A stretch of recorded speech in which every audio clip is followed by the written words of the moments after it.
ఇప్పుడు 14 ఇస్తానంటే ఎట్టగా.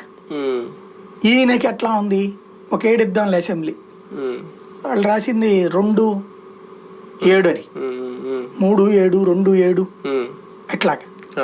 ఆ స్థాయి సీట్లకు అసలు భారతీయ జనతా పార్టీకి అవసరమే లేదు. దానివల్ల వాళ్ళ కొరిగేది ఏంటి? ఇప్పుడు ఇంకోటి, ప్రభుత్వంలో కీలక భాగస్వామ్యం పోషించాలనుకుంటుంది పవన్ కళ్యాణ్. భారతీయ జనతా పార్టీ వచ్చి ఇక్కడ కీలక భాగస్వామ్యం పోషించదు కదా, ఆటలో అరటి పండులాగా ఉంటది అది. బీజేపీ విషయంలో తెలుగుదేశం పార్టీ ఇప్పుడు ఏమన్నా చివరి ప్రయత్నాలు చేస్తుందా, లేదంటే అసలు ప్రయత్నం ఇప్పుడే మొదలైందా? అసలు ఎక్కడ ప్రయత్నించట్లేదు, ఓన్లీ పవన్ కళ్యాణ్ వదిలేసింది.